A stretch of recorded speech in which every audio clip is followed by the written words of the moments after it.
Baik, kita akan mulai insyaAllah. Zauzi, Assalamualaikum. Ya, baik Zahid insyaAllah. ya ternampak. Baik. Okey, kita mulai insyaAllah. Bismillahirrahmanirrahim. Nanti kita sembang Zain insyaAllah. Okey, bismillahirrahmanirrahim. Assalamualaikum warahmatullahi wabarakatuh. Alhamdulillahirabbil alamin wassalatu wassalamu ala nabiyyina Muhammadin wa ala alihi wa ashabihi ajma'in wa ba'd. Tuan-tuan, puan-puan, muslimin muslimat yang dirahmati Allah Subhanahu wa taala, pertama dan selama-lamanya segala pujian dan pujaan kita pada Allah Subhanahu wa taala yang mengizinkan kita untuk kita terus bersama-sama bertemu di dalam sesi mingguan kita pada petang hari Jumaat yang insya-Allah penuh dengan keberkatan dan kemuliaan ini. Lalu insya-Allah pada hari ini kita akan sambung apa yang telah kita mulakan pada sesi kita yang lepas, di mana kita sudah sampai kepada ayat yang ke-65. Ayat yang ke-65 daripada surah An-Nisa. Di mana kita akan menyentuh ayat-ayat yang mempunyai sebab ataupun peristiwa-peristiwa di sebalik ayat ini. Dan surah An-Nisa, surah yang bercerita tentang wanita. Dan wanita ini biasanya dikaitkan, kalau kita tengok pada ayat yang ke-60, ayat yang ke-69, ayat ke-59, maka semuanya berkisar tentang ketaatan. Semua berkisar tentang ketaatan kepada Allah Subhanahu wa taala, ketaatan kepada Nabi sallallahu alaihi wasallam dan ketaatan kepada ulil amri. Dan bahkan Nabi sallallahu alaihi wasallam menyebutkan, kadang-kadang bila kita melihat taat kepada Allah Subhanahu wa taala, kita tak ada masalah. Kita kenal Allah Subhanahu wa taala itu Tuhan kita, Allah Taala pencipta kita, Allah Taala pemberi rezeki kepada kita, Allah Taala yang urus tadbir kehidupan kita. Dan kita kenal Nabi sallallahu alaihi wasallam. Kita kenal baginda Rasulullah sallallahu alaihi wasallam adalah orang yang menjadi wakil ataupun utusan Allah Subhanahu wa taala untuk menyampaikan kepada kita panduan ataupun manual bagaimana caranya untuk mengurus kehidupan kita agar akhirnya kita dapat bertemu Allah Subhanahu wa taala dalam keadaan Allah Subhanahu wa taala redha pada kita dan kita redha pada Allah Subhanahu wa taala. Seperti mana pujian yang Allah Taala berikan kepada para sahabat Nabi, di mana Allah Ta'ala menamakan ataupun memberi satu title gelaran kepada mereka, radhiyallahu anhum wa radu an. Dan apabila sampai kepada ulul amri, ulul amri yang mana kita sebutkan bahawa ulul amri ini ada dua jenis. Dia adalah orang yang menjaga ataupun mengurus tadbir urusan kita, dan mereka ini ada dua, iaitu para ulama yang mengurus tadbir urusan agama, dan kemudian para umara yang mengurus tadbir urusan keduniaan kita. Dan sebaik-baiknya ialah apabila ulama dan umara ini sekali berada pada satu jasad. Maksudnya seorang yang memimpin kita tu dia adalah seorang yang alim, dan pada masa yang sama dia ada kemampuan untuk menjadi seorang amir. Tetapi kalau tidak ada, maka tidak ada masalah untuk kita memecahkan antara kedua ini, di mana kita ada ulama yang akan menjadi dipertanggungjawabkan terhadap urusan-urusan agama di dalam sesuatu masyarakat, dan umara yang dipertanggungjawabkan terhadap urusan-urusan keduniaan. Dan apabila kita bercakap tentang umara, maka kita tak dapat lari daripada pemimpin masyarakat. Pemimpin masyarakat.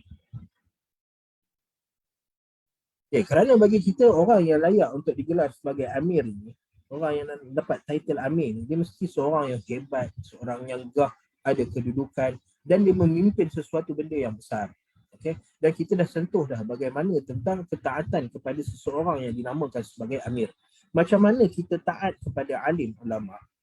Bila para alim kita jumpa para mufti, dan mufti mengeluarkan fatwa, benda ini hukumnya halal, maka kita pun ambil hukum halal. Benda ini hukumnya haram, maka kita ambil hukum haram. Dan sebagaimana kita taat kepada para mufti, para ulama ini, begitu juga kita perlu taat kepada para umara pada perkara-perkara yang tidak membawa kemurkaan Allah Subhanahu wa taala. Namun secara tak langsung, secara tak sedar, bahawa kita hanya memandang umara ini pada pemimpin masyarakat. Sedangkan umara ini maksud dia lebih umum, lebih besar.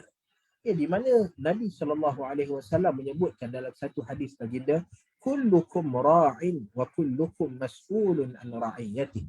Setiap daripada kamu adalah pemimpin, dan setiap daripada kamu akan dipertanggungjawabkan terhadap apa yang dijaga dan apa yang di bawah kepimpinannya. Okay, seorang pemimpin masyarakat, dia bertanggungjawab terhadap masyarakat. Namun di sana ada seorang suami yang akan dipertanggungjawabkan terhadap isterinya. Seorang ayah yang akan dipertanggungjawabkan terhadap anak-anaknya. Okay. Mereka ini juga adalah umara. Okay. Yang mana mereka memerlukan kepada ketaatan. Sebab tu isteri kena taat kepada suami dan anak-anak kena taat kepada bapa mereka. Okay. Dan bahkan Nabi SAW begitu menekankan tentang ketaatan ini, sampaikan Nabi SAW menyebutkan, kalaulah boleh sujud ni pada manusia, saya akan aku perintahkan para isteri untuk sujud di kaki suami mereka, untuk menunjukkan begitu, sampai begitu tahap ketaatan yang perlu ada. Bahkan Nabi SAW pernah juga menyebutkan dalam satu hadis baginda, di mana ma ra'aitu min naqisati aqlin wa dinin aghlabu li lubbi rajulil hazim min ihdakum.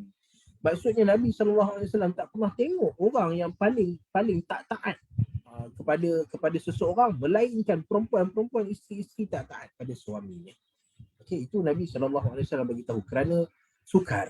Okey, kedudukan suami dan isteri ni, lelaki dan perempuan. Hatta pada zaman sekarang ni pun kita ada kempen-kempen yang mana untuk menyamaratakan taraf lelaki dan perempuan. Dia bukan samakan dari segi anggota badan ke apa, tapi nak samakan taraf antara lelaki dan perempuan. Sebenarnya kita ni ada satu persoalan yang besar. Okey, adakah lelaki dan perempuan ini mempunyai taraf yang berlainan? Itu persoalan kita kena jawab. Bila kita nak kata nak samakan taraf, maksudnya lelaki ada satu taraf, perempuan ada satu taraf yang lain. So adakah mereka mempunyai taraf yang berlainan? Jawapan dia ya, tapi subjektif. Okey. Dia taraf berlainan tapi subjektif. Katalah dalam urusan luar, contoh kita dalam satu rumah, kita berada dalam satu rumah.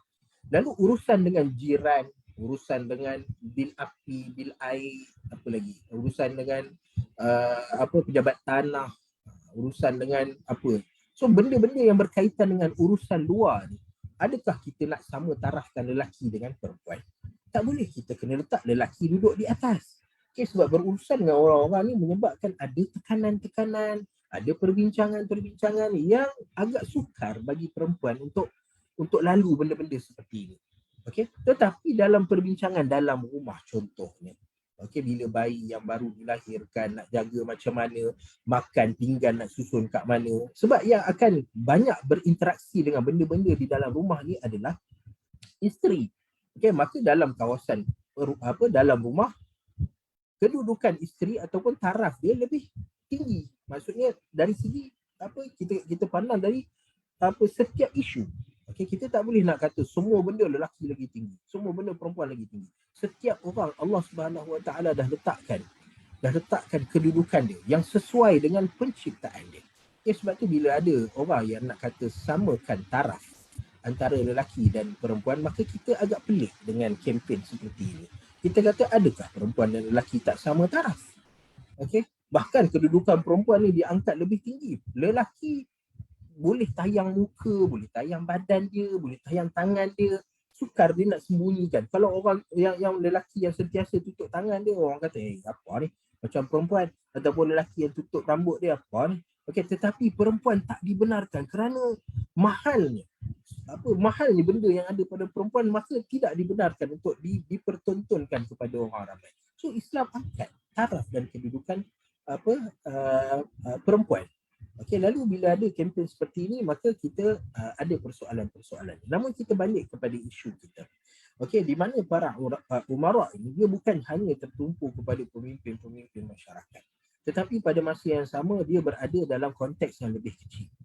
Okey, kita ada dalam pemimpin masyarakat pun ada pemimpin negara, pemimpin negeri, pemimpin daerah, pemimpin agama, pemimpin kampung, semua sampai ke konteks yang paling kecil sekali adalah pemimpin keluarga. Maka seperti mana kita kena taat kepada pemimpin masyarakat, begitu juga kita perlu taat kepada pemimpin keluarga kita. Isteri perlu taat kepada suami. Anak-anak perlu taat kepada ayahnya. Dan begitu juga seorang ibu ataupun seorang isteri. Dia juga adalah seorang pemimpin. Bukan kita kata kerana dia kena taat kepada suami dia, maka dia tak layak untuk jadi pemimpin. Dia boleh jadi pemimpin. Dan dia menjadi pemimpin yang macam kita sebut. Nabi SAW sebutkan ra'iyatun fi baiti zawjiha wa hiya mas'ulatun an ra'iyatiha. Seorang isteri ini dipertanggungjawabkan terhadap isi rumah suaminya. Okey, isi rumah mereka lah, rumah keluarga lah, isi rumah keluarga. Maka dia adalah pemimpin. Okey, sebab apa? Sebab kebanyakan benda yang akan berlaku dalam rumah ni memang kita dituntut untuk bertolak ansur, bukan untuk lelaki buat semua, isteri buat semua. Okey, tetapi kebanyakan perkara yang akan berlaku dekat rumah ni, okey, tentang anak-anak bila dia sakit dia akan pergi kat mak dia, bila dia lapar dia akan pergi kat mak dia, semua banyak benda dia pergi pada mak dia. Lalu benda yang berlaku dalam rumah ni dia lebih tertumpu banyak kepada ibu ataupun isteri. Maka sebab tu Nabi SAW sebut dia adalah ra'iyatun fi baiti zawjiha ataupun ra'iyatun fi mali zawjiha. Dia adalah pemimpin terhadap isi rumah keluarga dia.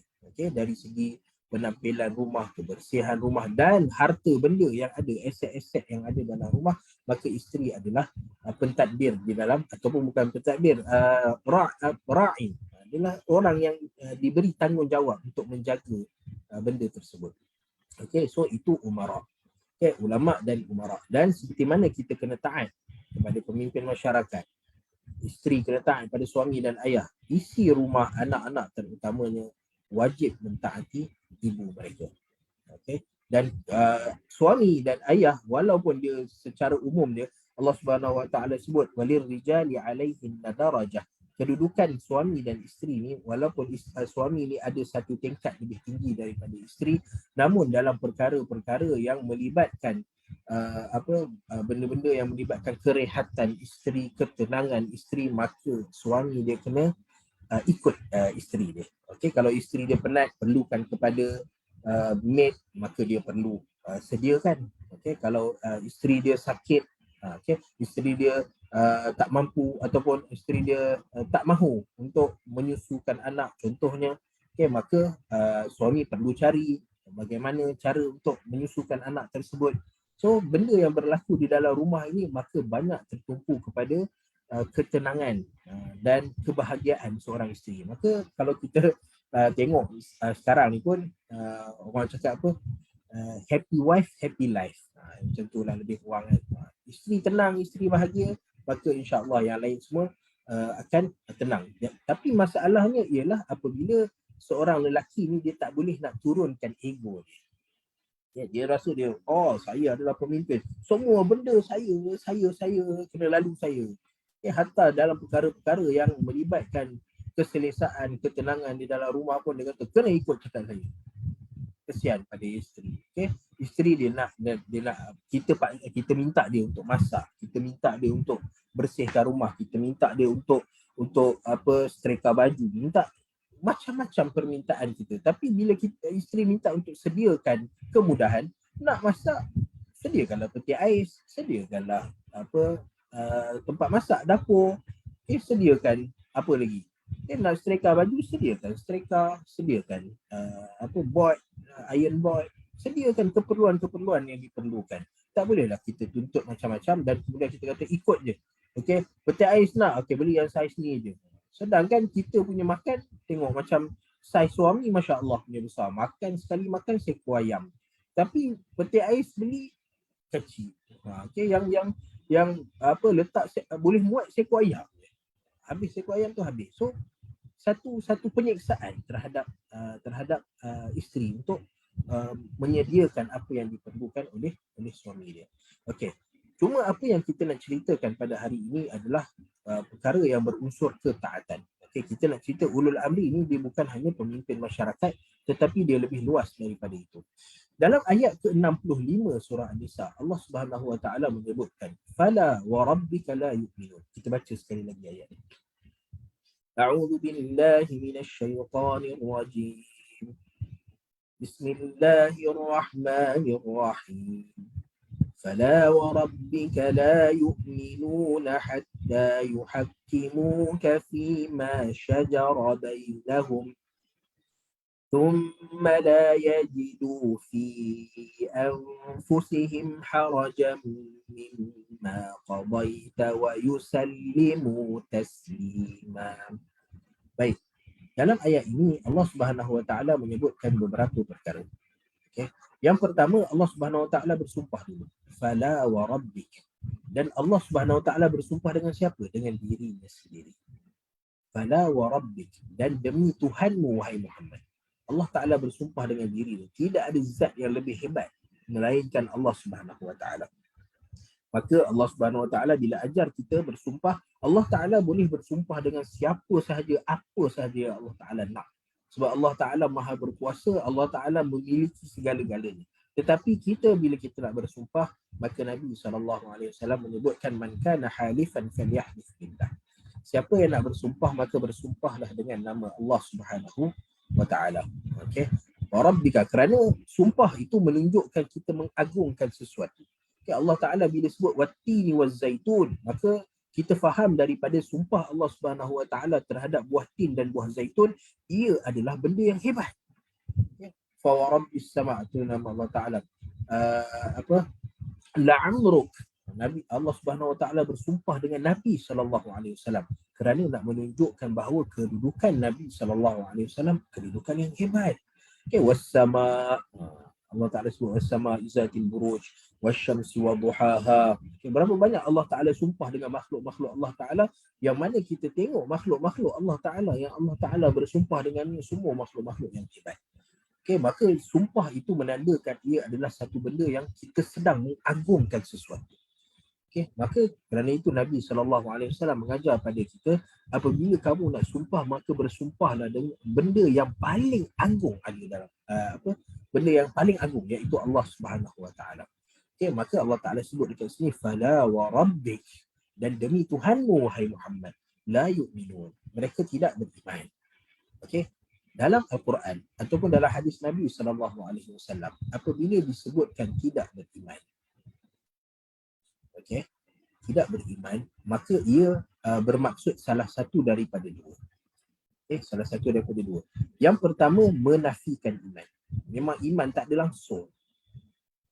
Ini apa, bila Allah Ta'ala kata la yu'minun, la yu'minun, maksudnya dia tidak beriman, dia tidak beriman. Memang tak ada iman langsung dalam diri dia. Maka bila tidak ada iman, menandakan, okay, ni kita faham, bila tak ada iman, nafi iman secara total bermakna dia kufur. Sebab lawan kepada iman adalah kufur. Okay. Yang kedua, tidak beriman membawa maksud tak sempurna iman. Okay. Yang ini tak kufur. Okay. Tapi tak sempurna imannya pada Allah Subhanahu Wa Ta'ala. Okay. Iman kena sentiasa ada. Tak ada iman maka kufur. Okay. Tetapi dalam ayat Al-Quran ada tidak sempurna iman. Apabila disebutkan ataupun dalam hadis Nabi SAW. Contohnya bila Nabi SAW sebut 3 kali. Wallahi la yu'min, wallahi la yu'min, wallahi la yu'min. Demi Allah tidak beriman, demi Allah tidak beriman, demi Allah tidak beriman. Okay, lalu siapa yang tidak beriman ni? Allazi la ya'manu jaruhu bawa'iqah. Orang yang tidak beriman ini adalah orang yang jiran dia rasa tak tenang bila duduk dengan dia. Bila dia ada kat rumah je, bila dia masuk dalam majlis je, orang rasa tak tenang dengan dia. Okay, kerana mulut dia, kerana perbuatan dia, kerana penampilan dia. Okay, allazi la ya'manu jaruhu bawa'iqah. Okay, seorang yang ada jiran, lalu jiran dia tak suka kat dia. Jiran dia tak rasa selesa dengan dia. Okay, maka Nabi kata tidak beriman. Lalu kita kata, takkan sebab jiran tak suka dia, orang ni terus jadi kafir. Maka dekat sini maksudnya adalah tidak sempurna iman. Okay, tidak sempurna iman. Fala wa rabbika la yu'minun. Okay, hatta yuhakkimuka fi ma shajara bainahum thumma la yajidu fi anfusihim. Okay, Allah Subhanahu Wa Ta'ala memberi penafian iman. Okay, lalu kita nak tahu iman yang Allah Ta'ala nafi ni adakah nafi secara total, tidak ada iman pada orang, ataupun tidak sempurna iman orang. Maka kita kena tengok apa yang Allah Ta'ala sebutkan. Hatta yuhakkimuka fima syajara bainahum. Ini yang pertama, at-tahkim. Apa dia at-tahkim? Okay. Tahkim ini adalah kita pergi mencari hakim. Macam kita selalu buat sekarang ni lah. Okay, kalau ada masalah je, I see you in court. Itu kita proses tahkim. Okay, proses tahkim. Okay, proses tahkim adalah kita mencari penyelesaian. Ada isu antara A dan B, lalu macam mana nak selesaikan antara isu A dan B? Ada isu yang kita boleh selesaikan dua. Okay, A mengalah, B mengalah. Okay, A tahu dia salah, B tahu dia salah. Okay, kita tahu, orang di sekeliling boleh tahu, ni A betul, B salah. Sebab zahir, nampak sangat. Tapi ada perkara-perkara yang sukar untuk kita selesaikan. Sukar untuk kita tahu siapa yang betul, siapa yang salah dalam hal ini. Maka ia perlukan kepada tahkim. Okay, dalam Islam banyak perkara-perkara yang berlaku. Dan antara peristiwa tahkim yang paling terkenal dalam sejarah Islam ialah peristiwa tahkim antara Ali bin Abi Talib dan Muawiyah bin Abi Sufyan. Ini peristiwa tahkim yang paling terkenal dalam sejarah Islam. Okay, apa yang berlaku? Okay, Muawiyah bin Abi Sufyan ada satu peperangan berlaku antara Ali bin Abi Talib dan Muawiyah bin Abi Sufyan, di mana dua kumpulan orang Islam bertemu di dalam peperangan Siffin. Okay, dalam peperangan Siffin, dua kumpulan orang Islam bertemu. Satu di bawah pimpinan Ali bin Abi Talib dan yang kedua dia Muawiyah bin Abi Sufyan. Okay, kerana apa? Ali bin Abi Talib, peristiwa yang menyebabkan perbezaan pandangan. Okey, kita tak sebut pertelingkahan. Kedua-dua ni kena tambah belakang ni.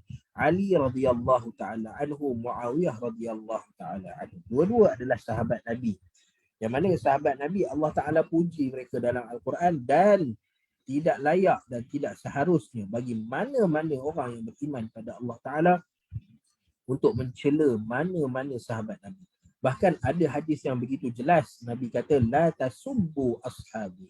Jangan ada orang di kalangan kalian yang mencela, mencaci, merendahkan sahabat-sahabat aku. Okay, kerana apa? Kerana kita tengok sahabat ni manusia. Kadang-kadang datang daripada mereka peristiwa-peristiwa yang kita kata, patutnya tak boleh datang daripada sahabat. Tapi mereka manusia.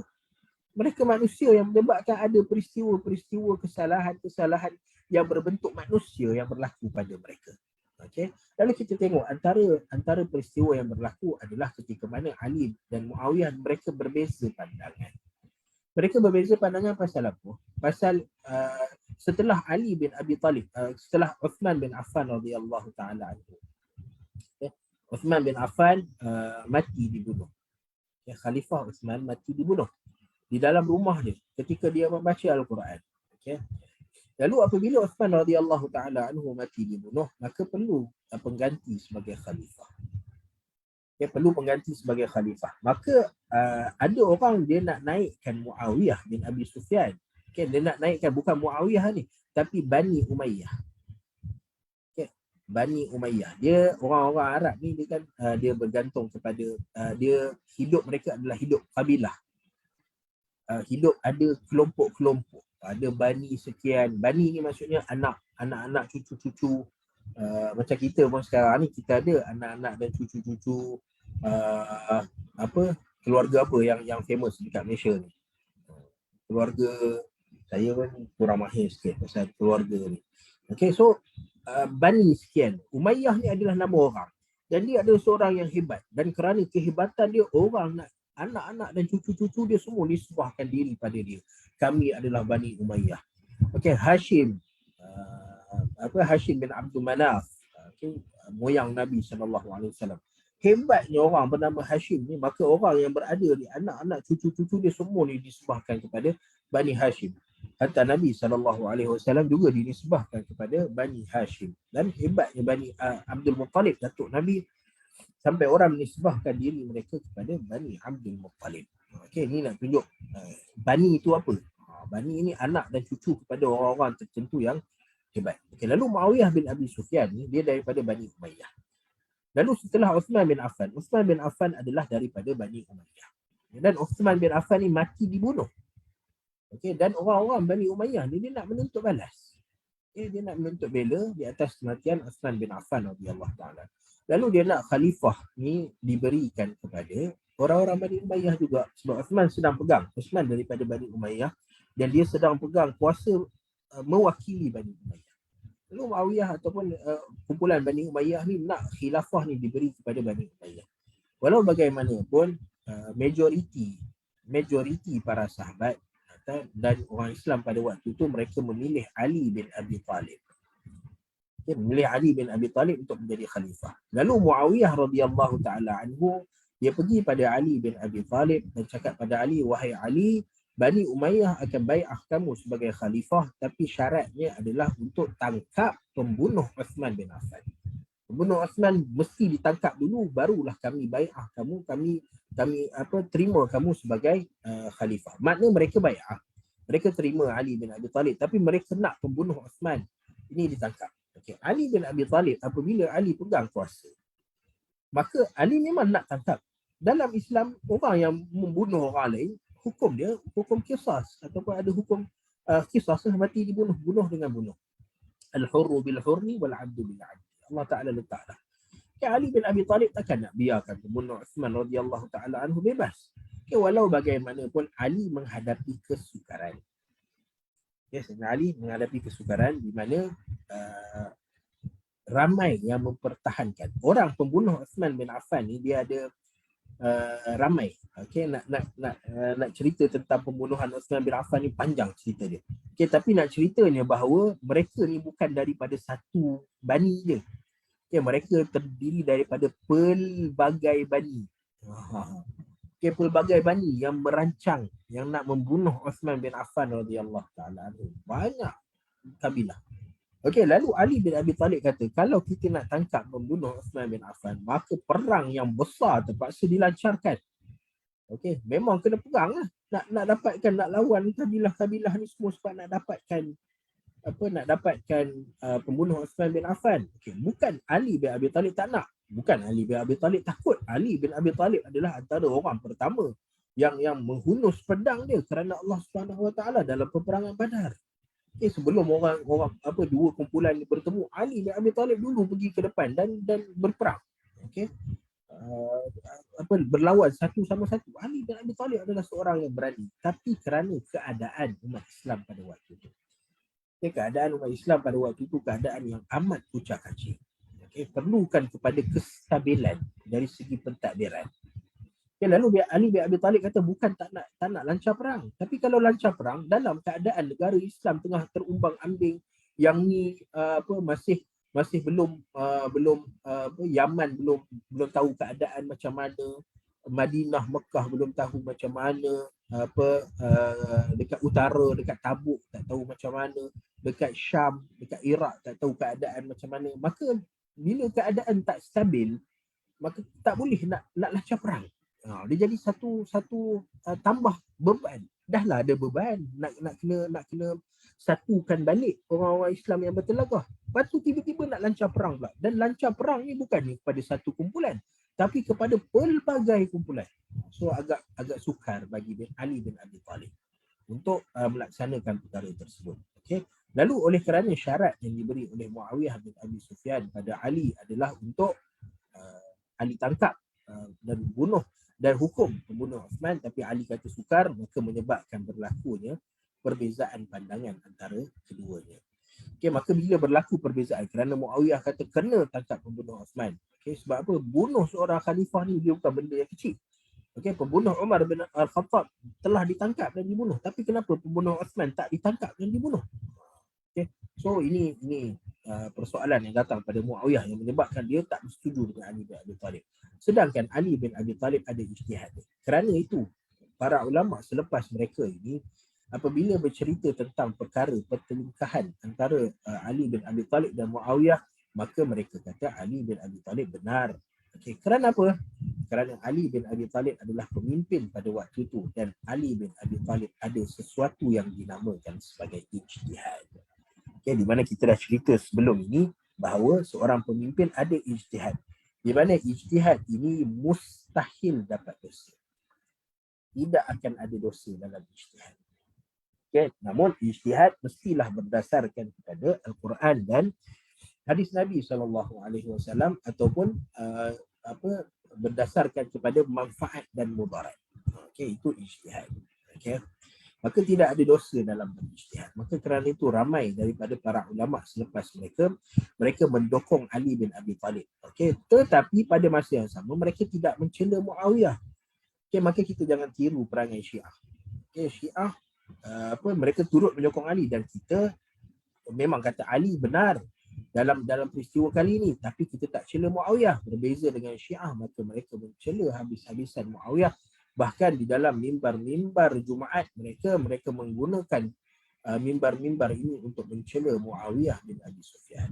Sedangkan Muawiyah adalah salah seorang daripada sahabat Nabi yang bukan hanya sahabat biasa, tapi Muawiyah ni adalah penulis wahyu Nabi SAW. Maka bagaimana mungkin ada orang yang tegar untuk menghina dan merendah-rendahkan Muawiyah bin Abi Sufyan. Lalu apabila pertelingkahan ini berlaku, dan pertelingkahan antara dua pemimpin utama masyarakat ni, dia bukannya dua orang dia bergaduh. Dia ni bila mereka berbalah, tak sama pandangan, di sana ada pengikut-pengikut. Ada orang yang tolong pong, Ali, Muawiyah. So ada penyokong-penyokong mereka. So bila dah makin banyak penyokong, maka ada ketegangan. Ia berlaku ketegangan. Kalau Ali dengan Muawiyah je, okey tak apa, boleh duduk sembang, kita masalah kita dua. Tapi bila dah 10 orang backup Ali, 10 orang backup Muawiyah, mungkin okey. Tapi bila 1 juta backup Ali, 1 juta backup Muawiyah, sini dia berlaku ketegangan. Okey, maka ketegangan ini perlu diselesaikan. Sebab apa? Kalau tak selesaikan benda ni, maka dia akan menjadi barah dalam masyarakat Islam. Maka pada waktu tu mereka dipertemukan.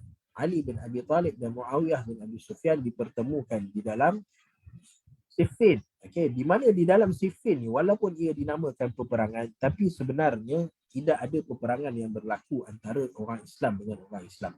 Kerana yang mencetuskan peperangan dekat situ adalah kumpulan Abdullah bin Sabah. Kumpulan yang sama yang menghasut orang ramai untuk membunuh Uthman bin Affan. Abdullah bin Sabah. Abdullah bin Sabah ni dia mengaku Islam, tapi dia adalah orang Yahudi. Dia munafik dan Yahudi. Okey, lalu perlukan penyelesaian. Okey, tak bolehlah jumpa, kita nak selesaikan urusan tapi pergi perang pula. Tak boleh ya. So maka mereka duduk dalam satu majlis yang dinamakan sebagai tahkim, nak selesaikan masalah ini. So ini peristiwa tahkim. Yang mana peristiwa tahkim ini banyak cerita-cerita berkaitan dengan dia. Okey, di mana peristiwa tahkim ini mereka melantik Ali bin Abi Talib lantik peguam. Okey, dan Muawiyah bin Abi Sufyan lantik peguam. Okey, dan dua-dua peguam ni berhujah. Hujah masing-masing untuk mendapatkan, okey, dan hujah ni didengari oleh sekumpulan juri. Sekumpulan juri. Dan juri ni bukan orang biasa, tapi mereka para sahabat yang alim. Mereka para sahabat yang Allah Ta'ala puji mereka ni. Okey, lalu dengarlah daripada kedua-dua belah pihak. Dan akhirnya mereka mendapat kesimpulan bahawa Ali bin Abi Talib adalah pemimpin pada waktu itu. Okay, walaupun peguam Muawiyah, dia peguam Muawiyah, dan peguam Muawiyah ni adalah peguam Ali, nama dia Abu Musa Al-Ash'ari. Abu Musa. Dan peguam bagi Muawiyah bin Abi Sufyan adalah Amr bin Al-As. Semua orang ni ada dalam sejarah. Abu Musa Al-Ash'ari siapa? Hebat Abu Musa Al-Ash'ari. Amr bin Al-As ni siapa? Baca sejarah mereka. Siapa Abu Musa Al-Ash'ari? Siapa Amr bin Al-As? Mereka dua-dua sahabat, dua-dua orang yang hebat. Okey. Lalu Abu Musa peguam Ali bin Abi Talib, maka dia berhujah dan akhirnya dia kata, okey, kena ketaatan kepada Ali bin Abi Talib kerana Ali bin Abi Talib telah dibai'ah oleh majoriti orang Islam sebagai pemimpin. Maka Muawiyah kena kurangkan sikit untuk bagi Ali bin Abi Talib jadi pemimpin. Tetapi Abu Musa Al-Ash'ari dia letak satu komen yang agak adil. Dia kata dua-dua layak untuk jadi khalifah. Dua-dua layak untuk jadi khalifah.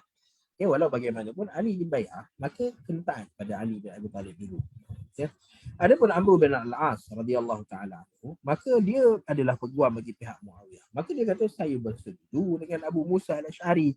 Okay, walau bagaimanapun pada pandangan saya Muawiyah lebih layak untuk jadi khalifah. Okay, Amr bin Al-As memberikan dia punya pandangan dia. Okey, maka dekat sinilah yang jadi isu. Kerana orang mengapi-apikan. Sedangkan ayat Amr bin Al-As tu ayat biasa. Mana-mana peguam dia akan defend anak guam dia. Takkan dia sebagai peguam dan dia nak kata, wah, orang kat sana benar, saya salah. Tak ada peguam macam tu. So, semua peguam akan defend anak guam dia dan akan puji anak guam dia. Dan itu yang dilakukan oleh Amr bin Al-As. Dia bukan satu isu yang besar. Okay, tetapi apabila sampai pada orang-orang yang jenis penghasut ni, maka dia kata, tengok, Amr bin Al-As menipu dalam tahkim. Okay, Amr bin Al-As bukan nak cari penyelesaian, tapi nak jatuhkan Ali bin Abi Talib. Amr bin Al-As tak kata Muawiyah kena jadi khalifah pada hari ini. Dia cuma menyebutkan Muawiyah lebih layak untuk jadi khalifah pada waktu itu. Okay, kerana mungkin dia kenal Muawiyah ni dengan sifat dia yang lebih tegas ke, yang lebih orang ditakuti oleh orang berbanding Ali bin Abi Talib yang walaupun Ali tegas tetapi Ali ada jiwa yang baik, yang boleh orang ramai boleh dekat dengan dia, berbeza dengan Muawiyah. So Amr bin Al-As dengan pandangan dia, dengan hujah dia mengatakan Muawiyah lebih layak pada waktu itu untuk jadi khalifah. Walau bagaimanapun mereka bersetuju bahawa Ali bin Abi Talib adalah khalifah kerana dibai'ah oleh majoriti orang Islam. Maka kerana itu Muawiyah menghentikan permintaan dia kepada Ali bin Abi Talib radhiyallahu taala. Ini adalah peristiwa tahkim yang paling terkenal dalam sejarah umat Islam. Okay, lalu Allah Subhanahu Wa Taala dalam ayat 65 ini, maka Allah Taala menyebutkan, demi Allah tidak beriman mereka itu. Yu'minun ni mereka. Siapa mereka? Orang-orang ramai ini tidak beriman. Hatta yuhaqqimuka, sehinggalah mereka melantik hakim. Melantik siapa? Nabi SAW menjadi hakim. Okey, ada perselisihan, katalah A dengan B. Okey, ada perselisihan. Dan Nabi SAW ada pada waktu itu. Ada Nabi SAW. Maksudnya Nabi ni autoriti yang paling tinggi ataupun orang yang diberi autoriti untuk menyelesaikan masalah. Okey, maka tidak sempurna iman seseorang itu ataupun tidak beriman seseorang itu hatta yuhakimu. Okey, melantik Nabi SAW menjadi penyelesai masalah. Adakah ia perkara yang wajib? Okey, adakah bila bergaduh orang ni kena lantik Nabi SAW? Tak boleh lantik orang lain. Boleh kita lantik orang lain. Okey, boleh kita lantik orang lain, tetapi pada perkara-perkara yang tidak ada kaitan dengan syarak. Okay, Nabi SAW masih ada. So kita tak boleh nak lantik orang lain pada perkara-perkara berkaitan dengan syarak melainkan Nabi SAW. Tapi perkara berkaitan dengan orang ni tumbuk aku tumbuk orang ni makan buah aku, dia makan aku makan makanan dia. Okay, so benda-benda seperti ini boleh diselesaikan oleh ketua kampung je. Ini boleh diselesaikan oleh hai. Orang Arab kan dia duduk, dia ada hai dia ada kawasan perumahan dia. Ya, so setiap ketua kat kawasan perumahan tu boleh selesaikan masalah. So bermakna tahkim ini dia tidak semestinya kepada Nabi SAW. Maka kita kata tidak sempurna iman. Kita tak boleh kata tak ada iman sampai pergi tahkim pada Nabi SAW. Okay? Tetapi peristiwa tahkim ni kita kata tidak sempurna iman. Sehinggalah kita pergi kepada golongan yang macam Nabi SAW, kita kata ada autoriti. Maka kita jangan buat kesilapan. Allah Subhanahu Wa Taala pandu kepada kita dalam ayat ini supaya kalau kamu ada masalah, kamu ada isu dengan satu orang yang lain, maka penyelesaian dia bukan kamu cari kawan kamu. A cari kawan dia, B cari kawan dia. Dia tak selesai masalah. Tetapi mesti mencari orang yang berautoriti. Okay, berautoriti. Contohnya, benda yang banyak berlaku. Pertelingkahan, perbezaan pandangan antara suami dan isteri. Ini benda biasa. Suami datang daripada khalfiyah, daripada latar belakang yang berbeza. Isteri datang daripada latar belakang yang berbeza. So bila kena duduk 24 jam bersama-sama, mesti ada benda yang tak kena. Mesti ada benda yang pada tak ada keserasian pada dia. Okey. So menyebabkan kadang-kadang berlaku pertelingkahan. Jadi masalahnya ialah apabila berlaku pertelingkahan, siapa yang mereka jadikan orang tengah ataupun jadi pendengar masalah mereka? Kalau mereka menjadikan kawan sebagai pendengar, maka masalah tak selesai. Bahkan keaiban pula terbuka. Kita cerita keaiban suami, cerita keaiban isteri dia pada orang yang tak tahu siapa asal usul dia macam mana. Isteri cerita keaiban suami pada orang yang tak tahu macam mana yang tak boleh nak selesaikan masalah. Okey. Sebab tu di sana adanya al-qadi. Ada qadi mahkamah. Di mana qadi mahkamah ni bila dia dengar A dengan B, suami dan isteri ni dia ada masalah, dia terus tahu jawapan. Macam mana nak selesaikan ni? Macam ni cara nak selesaikan ni. So itu kelebihan ada pada otoriti. Katalah isteri nak berpisah dengan suami contohnya. Dia tak boleh dah hidup dengan suami. Maka tak ada masalah. Dia boleh minta khuluk. Khuluk ni nak minta pisah. Isteri nak minta pisah daripada suami. Mana cerai bukan pada tangan suami je. Orang dok sebut suami je boleh cerai. Isteri kalau dia tak boleh dah hidup dengan suami tapi kena bersebab lah, tak boleh lah saja-saja kerana dah tak boleh, kerana tak ada perasaan cinta, maka tak boleh lah macam tu. So ada tanggungjawab. Ada sebab yang kukuh kenapa seorang isteri ni dia tak boleh nak bersama dengan tak boleh nak bersama lagi dengan suami dia. Balik pada ni, isteri dia kata saya nak berpisah dengan suami saya. Dia pergi cerita dengan kawan. Saya nak pisah dengan suami. Boleh jatuh tak? Perpisahan tu boleh terjadi? Tak boleh. Dia pergi jumpa mak ayah dia. Dia kata, mak ayah saya nak berpisah dengan suami saya. Jatuh tak? Boleh jadi tak benda tu? Tak jadi. Tapi kalau dia pergi pada hakim, dia pergi pada qadi. Dia bagi tahu pada qadi, saya ada masalah begini dengan suami saya dan saya tak boleh nak selesaikan. Tak boleh nak buat begini. Maka qadi boleh kata, okey, kamu pulangkan balik apa yang suami bagi kepada kamu masa kamu berkahwin dulu, masa kamu bernikah dulu, pulangkan balik dan kamu boleh berpisah. So hakim dia ada autoriti, dia ada kuasa yang boleh menyelesaikan masalah. Dia boleh panggil, orang ni dengan orang ni, kamu duduk dengan orang ni. Dia tengok masalah ni, dia kata ni psikologi, maka pergi panggil pakar psikologi, pergi panggil pakar kaunseling untuk datang. So dia tahu masalah yang berlaku. Sebab tu bila kita nak tahkim, maka kita kena cari orang yang berautoriti. Dan biasanya tahkim ni berlaku pada fi ma syajara bainahum. Apa yang syajara ni maksudnya pertelingkahan, pergaduhan yang berlaku antara manusia. Dan Allah Subhanahu Wa Taala sebut tidak sempurna iman. Kerana apa tidak sempurna iman? Kerana apabila kita mencari orang yang tidak ada autoriti, kita sedang membuka keaiban. Tak ada autoriti, tapi kita dah cari dan kita canang cerita yang dia tak tahu, maka itu adalah membuka keaiban. Kita buka aib siapa? Kita buka aib diri kita dulu, baru kita buka aib orang yang kita dok cerita. So, mendedahkan keaiban ni adalah satu benda yang Allah Subhanahu Wa Taala larang. Bahkan Nabi sallallahu alaihi wasallam kata apa? Kullu ummati mu'afa illa al-mujahirin. Semua umat aku, kata Nabi SAW, berada dalam kesejahteraan.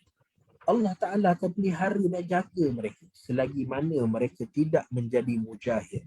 Apa dia mujahir? Mujahir ni adalah orang yang Allah Ta'ala sembunyi keaiban dia, tapi dia pergi kat orang, dia pergi cerita keaiban. Dulu dia seorang yang huha-huha. Dia dah balik, tapi dia huha-huha.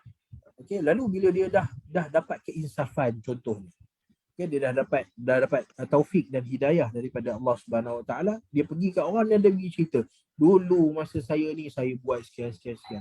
Keaiban tu Allah Taala sembunyikan, tapi kemudian keaiban tu Allah Taala sembunyikan, tapi dia pergi canang benda tu depan orang ramai. Allah Taala dah tutup keaiban, maka jangan buka. Buka dekat orang yang tak berautoriti, itu sedang membuka keaiban, dan buka keaiban diri kita sendiri disebut mujahir. Yang Nabi SAW kata tidak ada mu'afah, tidak ada afiah, tidak ada kesejahteraan daripada Allah Subhanahu Wa Taala bila buka keaiban diri kita sendiri. Apatah lagi bila kita buka keaiban orang lain. So berhati-hati dalam perkara tahkim. Sebab tu yuhakkimuka, Allah Taala kata tahkim pada orang yang berautoriti seperti Nabi SAW. Kemudian ada bunyi. Siapa yang sedang on mikrofon minta mute ataupun saya cuba.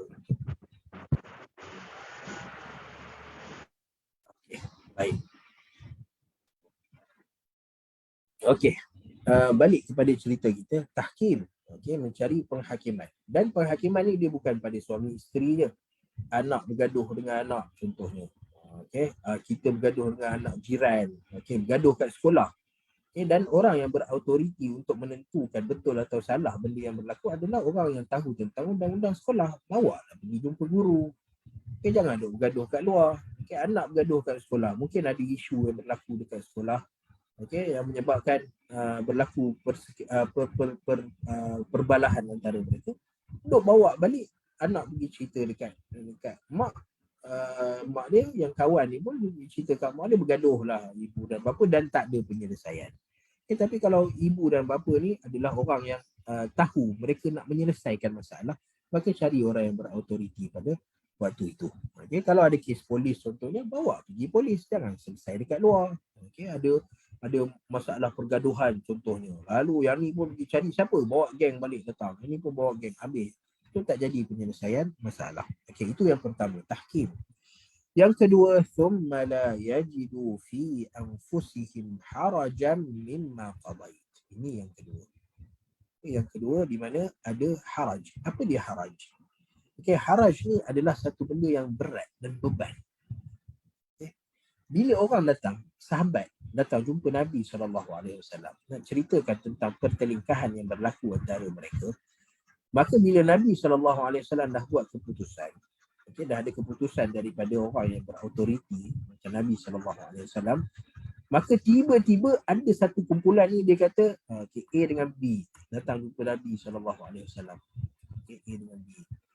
Okay, jumpa Nabi SAW. Kemudian Nabi kata, okay, A betul. Okay, A betul. B kurang tepat dalam tindakan dia. Okay, lalu B ni pun kata, apa Nabi SAW bela dia. Okay, ada haraj, ada rasa bebanan lepas Nabi tentukan keputusan. Okay, maka ini yang Allah Ta'ala sebut la yu'minun. Dua benda. Satu, orang yang tahkim pada bukan selain yang berautoriti. Okay, dan yang keduanya adalah orang yang bila dia dah pergi pada autoriti bagi satu keputusan. Okay, kita ada masalah, kita ada isu, orang ni duk buat balas, orang ni balas. So siapa yang betul, siapa yang salah? See you in court. Masuk dalam mahkamah, jumpa hakim. Hakim kata, okay, orang ni betul, orang ni salah. Okay, lalu dia orang yang kalah ni, dia rasa apa kalah ni. So Allah SWT kata mereka ni kurang sempurna iman. Apabila dah pergi kepada tahkim, maka kamu kena redha dengan keputusan. Okay, sebab tu sebelum tahkim ni kena cari autoriti yang betul-betul autoriti. Okay, siapa yang kamu redha? Orang mana yang kamu redha? Okay, dua-dua mesti cari hakim. Okay, cari orang berautoriti yang dua-dua redha pada dia. Okay, contoh ada isu A dengan B. Okay, A dengan B ada isu. Kemudian nak cari siapa? A cadangkan supaya kita jumpa dengan ketua kampung. B kata, tak boleh. Ketua kampung ni bias. Okay. So, siapa? Cari lagi. Okay, penghulu. Penghulu kata, B kata, okay, penghulu, okay. A kata, tak boleh. Okay, tapi dua-dua bersetuju untuk adun. Jumpalah adun dua-dua. Okay, contoh. Okay, bila dah redha, dah sepakat untuk pilih siapa yang layak untuk jadi hakim antara kedua orang ni, maka apabila hakim telah menentukan keputusan dia dan kemudian salah seorang pula daripada mereka ada rasa beban, tak bersetuju, maka Allah Ta'ala sebutkan sini la yu'minun, tidak sempurna keimanan mereka. Okay, kerana tiada ketaatan mereka kepada orang yang telah diberi autoriti. Ini ulul amri. Okay, mereka ni bukan jadi ulul amri mengejut, tetapi mereka telah dipilih kerana kelayakan mereka. Orang lantik mereka. Okay, kalau kita jadi nak cari orang, kalau katalah kita bermasalah kan, kita bermasalah dengan seseorang, kita nak cari siapa yang jadi penyelesai. Mesti orang yang kita yakin dia ada ilmu, orang yang kita yakin dia tegas dalam keputusan dia. Kita tak nak orang yang huha-huha, bergelak-gelak dalam proses penghakiman. Kita tak nak. Okay, so maknanya bila kita dah setuju dengan seseorang, kita yakin dengan dia. Lalu apabila dia dah jadi ulul amri, dalam peristiwa itu dia adalah penentu ataupun ulul amri yang memegang urusan kita pada waktu itu. Okey, lalu apabila kita tak redha dekat situ, maka seolah-olah kita tidak taat kepada ulul amri. Maka kerana itu Allah Taala sebut tidak sempurna iman seseorang itu kepada Allah Subhanahu wa taala.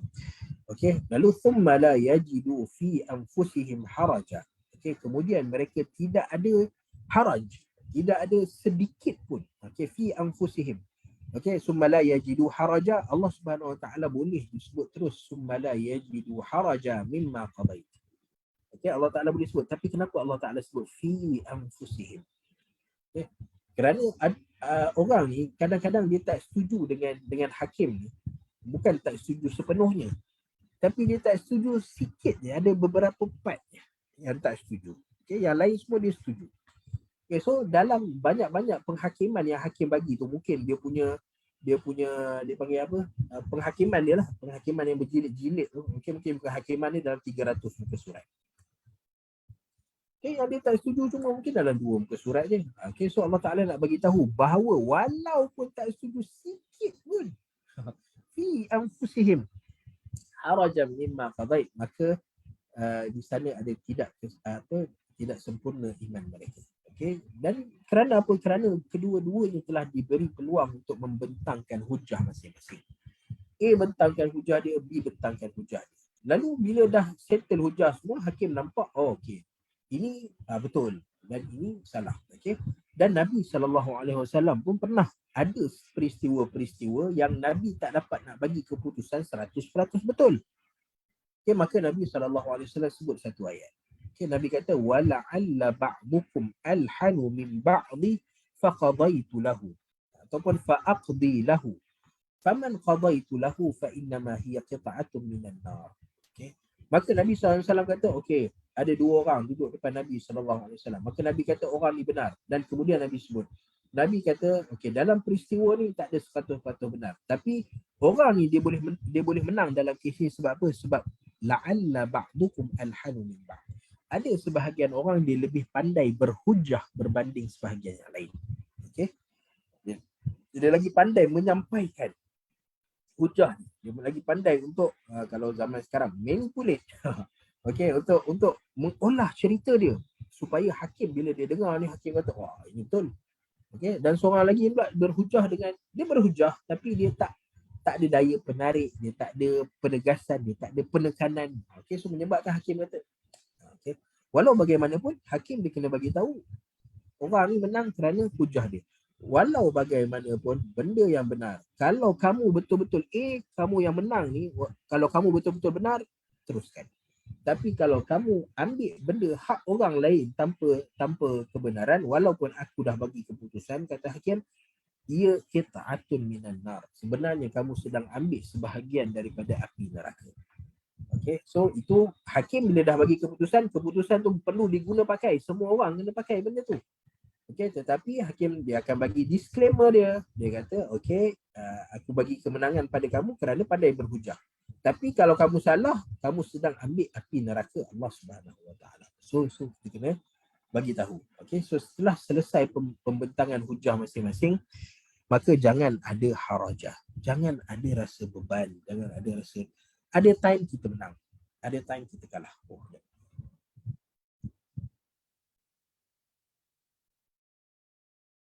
Ada time kita menang dan ada time kita kalah. Okay, bila kita kalah bermakna ada something yang tak kena, maka muhasabah pada diri kita. Okay, jangan bila kita kalah duk salahkan hakim, duk salahkan orang tu. Okay, wa yusallimu taslima. Allah Subhanahu Wa Taala nak keimanan yang sempurna ialah apabila berlaku peristiwa tahkim, maka wa yusallimu taslima. Kamu menerima sepenuhnya, bukan setakat wa yusallimu. Allah Taala tak sebut wa yusallimu sahaja, tapi Allah Taala sebut wa yusallimu taslima. Maksudnya kamu terima dengan redha. Ya, kamu terima dengan redha. Sebab benda yang dah ditentukan pada waktu itu adalah ketentuan Allah Subhanahu Wa Taala pada kamu. Maka redhalah dengan ketentuan Allah Taala. Okay, jadi persoalan pada ayat ini ialah sebab apa turun ayat ni? Ada ke orang yang berbalah pada zaman Nabi SAW dan berlaku isu sama ada dia tak nak tahkim pada Nabi ataupun dia pergi tahkim pada Nabi dan kemudian dia ada rasa beban. Dan ini lagi dahsyat. Dia tak nak tahkim pada Nabi SAW mungkin ringan, tak apa. Yang penting ada orang selesaikan masalah. Tapi ni dah jumpa Nabi SAW, tapi kemudian dia tak nak terima daripada Nabi. So ini satu benda yang besar. Okey, maka kita nak tengok apa benda sebenarnya yang berlaku. Okey, maka kerana itu sebab turunnya ayat ini adalah daripada Urwah bin Zubair rahimahullah taala, anna Abdullah bin Zubair. Urwah bin Zubair adalah adik kepada Abdullah bin Zubair. Walaupun dia adik, ni kena tahu walaupun dia adik, tapi Urwah bin Zubair dia tak sempat jumpa Nabi SAW. Urwah tak sempat jumpa Nabi SAW. Adapun Abdullah bin Zubair, maka Abdullah bin Zubair ini orang Islam bergembira dengan kelahiran dia. Kenapa? Apa keistimewaan Abdullah bin Zubair? Abdullah bin Zubair adalah bayi yang pertama dilahirkan selepas peristiwa hijrah. Maksudnya Allah Ta'ala telah benarkan orang Islam berhijrah. Dan apabila orang Islam berhijrah, semua bayi pertama yang dilahirkan selepas dibenarkan hijrah adalah Abdullah bin Zubair. Dia seorang amat bergembira dengan Abdullah bin Zubair. Dan Abdullah bin Zubair ini mati dibunuh di Makkah Al-Mukarramah. Abdullah bin Zubair adalah khalifah Islam yang berada. Kalau kita tengok Abdullah bin Zubair ini bukan orang biasa-biasa, bukan orang tak pernah dengar tentang dia. Nabi SAW ni pemerintahan Islam. Mula daripada Nabi SAW. Kemudian pergi kepada Khulafa Ar-Rashidin. Khalifah yang 5. Khulafa Ar-Rashidin ada 5. Kemudian ada Bani Umayyah. Bani Umayyah. Ini permulaan kepada Bani Umayyah. Bani Umayyah yang dekat sini ni sempat 3 khalifah sahaja. 3 khalifah sahaja. Kemudian yang naik adalah Abdullah bin Zubair. Abdullah bin Az-Zubair adalah khalifah Islam selepas 3 khalifah Bani Umayyah. Dan setelah Abdullah bin Zubair wafat, mati, maka kembali semula Bani Umayyah dengan 8 lagi khalifah. So semua khalifah Bani Umayyah ada 11 orang khalifah Bani Umayyah. So 3 khalifah sebelum Abdullah bin Zubair dan 8 khalifah setelah Abdullah bin Zubair. Abdullah bin Zubair adalah khalifah di tengah-tengah antara kerajaan Bani Umayyah. Dan Abdullah bin Zubair ini dibunuh oleh seorang yang bernama Al-Hajjaj bin Yusuf Al-Thaqafi. Nanti mungkin kita ada peluang, ada masa kita nak cerita tentang Abdullah bin Zubair dan sejarah apa yang berlaku kepada Abdullah bin Zubair yang dibai'ah oleh penduduk Makkah dan Madinah Al-Munawwarah untuk menjadi khalifah. Lalu Abdullah bin Zubair pernah bercerita kepada Urwah bin Zubair, adik-beradik. Haddathahu anna rajulan min al-ansari khasama az-Zubaira inda Rasulullah sallallahu alaihi wasallam fi shirajin nakhli ataupun fi shirajin harrati allati yasquna biha an-nakhl. Urwah bin Zubair menceritakan bahawa Abdullah bin Zubair pernah bercerita kepadanya bahawa seorang lelaki daripada Al-Ansar, dia berbalah dengan Az-Zubair, bapa mereka, Zubair bin Al-Awwam, bapa mereka, inda Rasulullah sallallahu alaihi wasallam. Zubair bin Al-Awwam adalah abang ipar Nabi sallallahu alaihi wasallam. Kerana Zubair bin Al-Awwam mengahwini Asma binti Abu Bakar. Asma binti Abi Bakar, anak kepada Abu Bakar As-Siddiq dan kakak kepada Aisyah radhiyallahu taala anha. Dan Aisyah pula berkahwin dengan Nabi sallallahu alaihi wasallam. Maka bukan adik ipar, ipar. Az-Zubair dan Nabi sallallahu alaihi wasallam adalah ipar. Inda Rasulullah bukan ipar, dia panggil apa? Asma adalah ipar Nabi SAW. Az-Zubair adalah biras. Biras Nabi SAW. Biras, terima kasih. Biras Nabi SAW. Khasama Az-Zubair. Satu ketika seorang lelaki Ansar bertemu, ada masalah dengan Az-Zubair. Lalu dia kata, bila ada masalah ni kita nak selesai dengan siapa? Dengan Nabi SAW. Dua-dua setuju nak selesai dengan Nabi SAW. So apa masalah dia sebenarnya? Okey, fi syirajil harrati allati yasquna biha an-nakhl. Okey, kalau siapa yang pernah tengok ladang kurma, pergi ladang kurma kan, pergi umrah tengok ladang kurma. Ladang kurma ni dia perlu air yang sangat banyak. Dia tak boleh air sikit-sikit. Air dia kena banyak. Dan air dia datang daripada satu laluan. Dia tak boleh air datang daripada 2-3 laluan. Dia jadi rosak. Okey, air dia mesti datang daripada satu laluan. Okey, so laluan ni adalah laluan yang dibuat tanah tinggi. Okey, dia buat bukan tanah macam kita nak kata macam mana macam longkang lah. Longkang ni kan berada di antara dua, ada tanah tinggi tepi dia. Okey, maka orang gali tanah. Okey, sama, maka jadilah tanah tinggi dekat tepi tu. Dinding laluan air tu. So itu dipanggil al-harrah.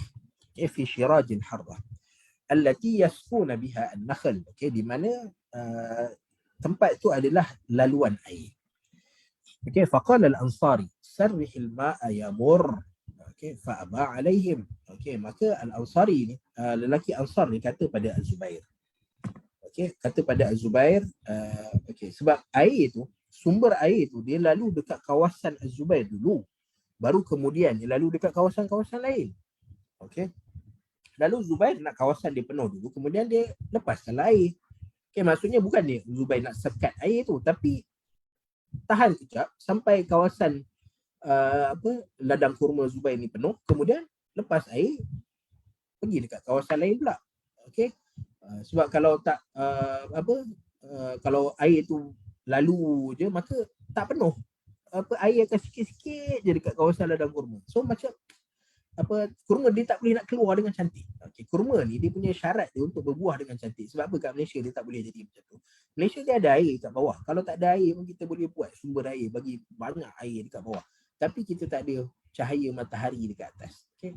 So kurma ni dia mesti panas dekat atas, air dekat bawah. Baru dia boleh hidup.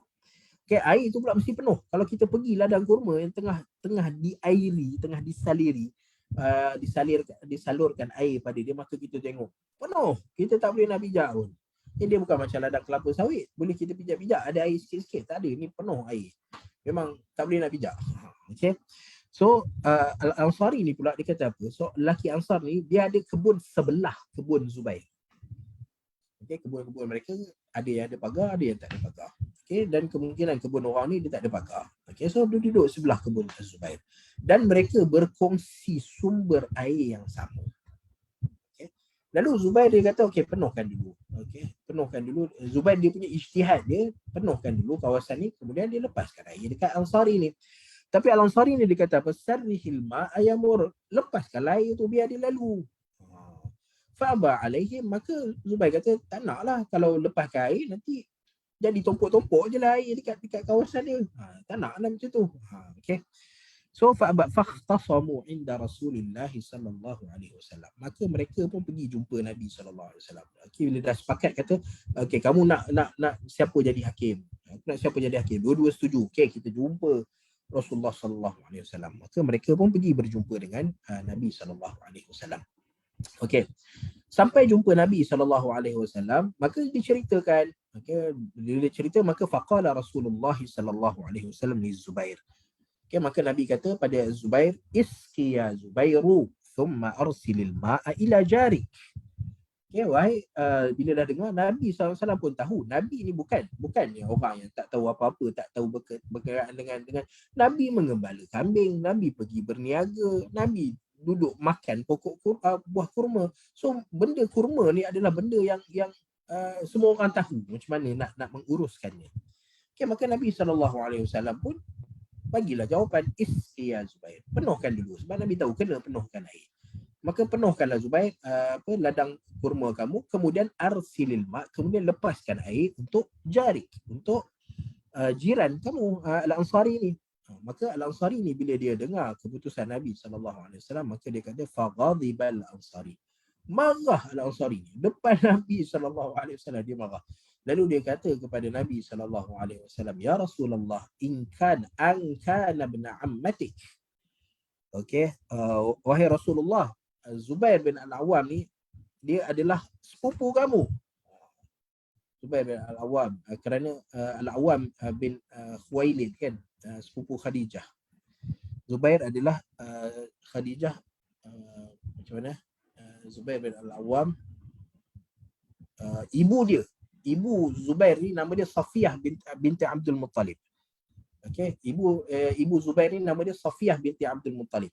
Okey, Safiyah binti Abdul Muttalib ni adalah adik-beradik perempuan kepada bapa Nabi SAW, Abdullah bin Abdul Muttalib. So Safiyah.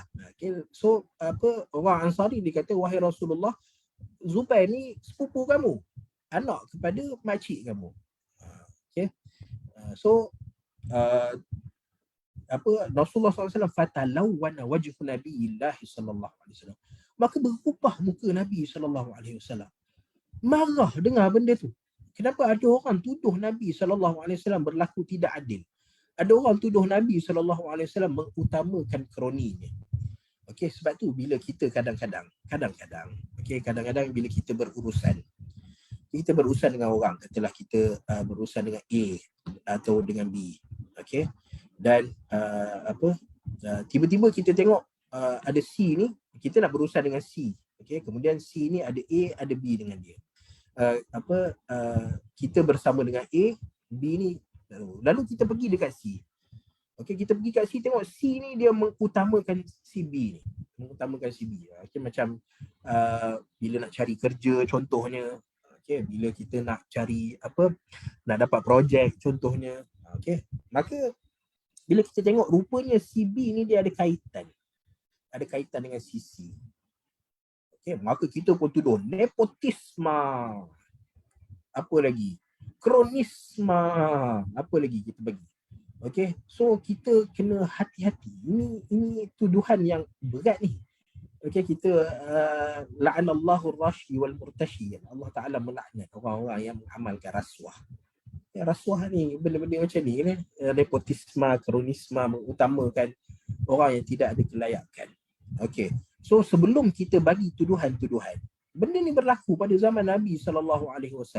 Wahai Rasulullah, ankana bin ammatik. Okey, kamu utamakan dia sebab kamu ada hubungan kekeluargaan dengan dia, wahai Rasulullah. So Nabi dituduh mengamalkan nepotisma dengan kronisma.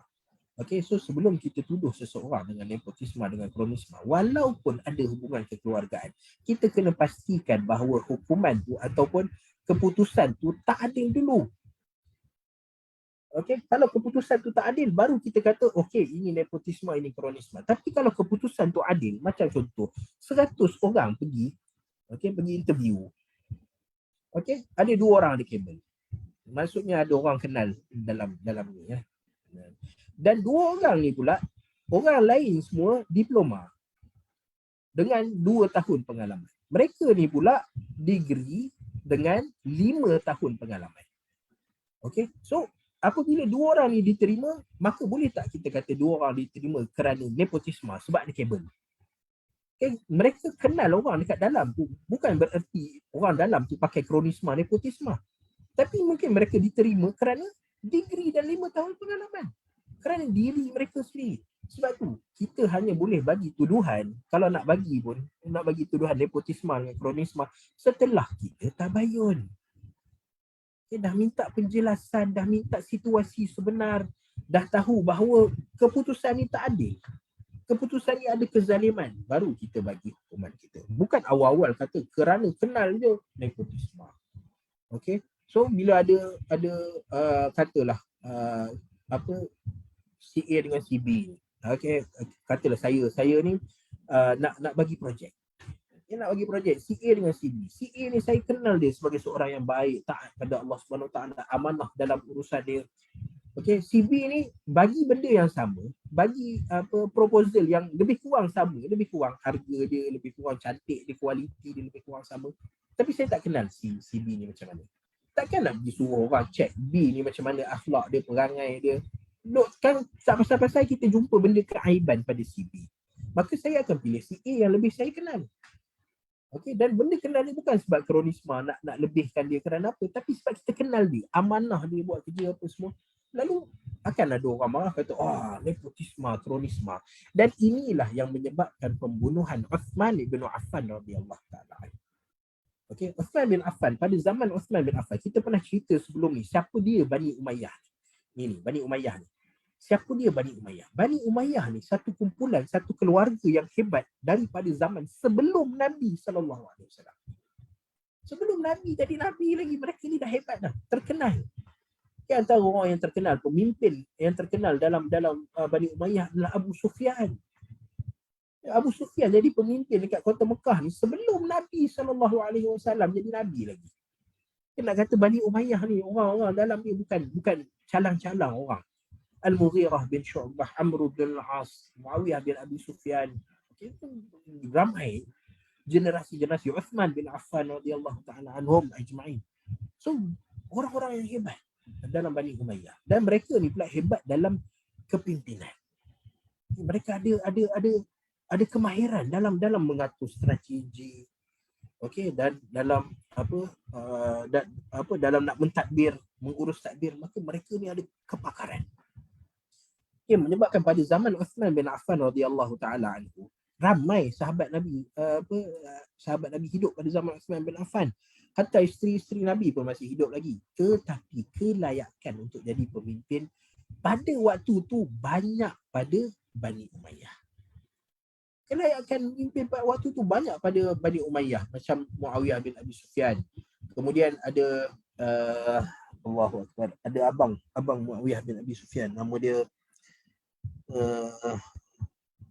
Allah, lupa dah nama dia. So mereka ni orang-orang yang bukannya naik-naik terus jadi pemimpin, terus jadi gubernur, terus jadi menteri. Tak. Tapi mereka ni berjihad dulu di jalan Allah Subhanahu Wa Taala. Berperang dulu. Ada, nampak dia orang punya pengalaman bertahun-tahun. Barulah Uthman bin Affan pada waktu tu lantik beberapa orang untuk pegang tugas penting, antaranya gubernur-gubernur. Wilayah Islam pada waktu tu tak besar. Wilayah Islam ada 6 pada waktu tu. Okay, sama ada Makkah, Madinah, kemudian ada Yaman, okay, kemudian ada Syam, okay, kemudian ada Basrah dan Kufah. Okey, ini wilayah-wilayah Islam yang ada. Ada juga wilayah dekat Misr, dekat Mesir. Okey. So Basrah dengan Kufah ni dekat Iraq. Okay, dan ada Mesir, wilayah dipanggil Afrika Utara. Okay. So ada 6 wilayah Islam, dan nak katanya hebatnya Bani Umayyah ni, yang memimpin Mesir adalah Amr bin Al-As. Okay, yang duduk dekat Syam Muawiyah bin Abi Sufyan. Yang mentadbir Makkah dan Madinah adalah Uthman bin Affan radhiyallahu taala. Okay, dan mungkin dekat Iraq sahaja, dekat Kufah dan Basrah ini sahaja, bukan Bani Umayyah. Tapi nak katanya Amr bin Al-As bukannya dia dilantik tiba-tiba untuk jadi gubernur dekat Mesir. Dia yang membuka Mesir ni. Peperangan dekat Mesir kebanyakannya dipimpin oleh Amr bin Al-As radhiyallahu taala anhu. Okey, Madinah Al-Fumizanah, apa lagi bandar-bandar yang dibuka, Qahirah. Pada waktu tu Qahirah dikenali sebagai bandar 1000 menara. Yang dah buka Qahirah adalah Amr bin Al-As radhiyallahu taala. Syam, yang buka Syam ni adalah Muawiyah bin Abi Sufyan dan abang dia. Dan juga Muhammad bin Maslamah. Dan kemudian Muhammad bin Maslamah dihantar pula oleh Abu Bakar As-Siddiq untuk buka Iraq. Dan Umar bin Al-Khattab juga guna orang yang sama. Khalid bin Al-Walid, Muhammad bin Maslamah, Al-Qa'qa' bin Amru. So ni orang-orang yang mereka ni bukan naik jadi pemimpin sebab lantikan politik, tak, tapi mereka ni telah menunjukkan potensi, kemahiran dalam mentadbir bila memimpin tentera Islam untuk buka.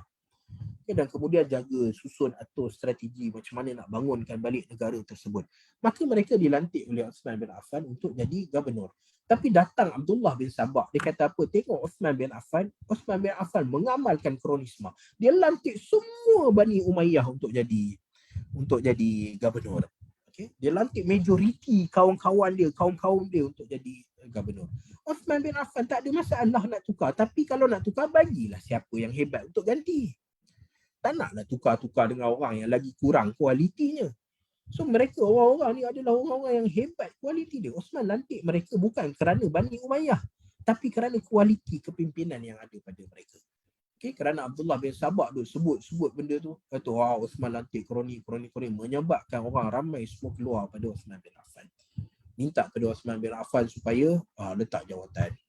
So macam mana nak letak jawatan? So khalifah tak boleh letak jawatan. Letak jawatan maksudnya mengalah dan bersetuju. Maka lepas tu kalau ada isu lagi, orang akan buat tunjuk perasaan dan kemudian khalifah kena letak jawatan.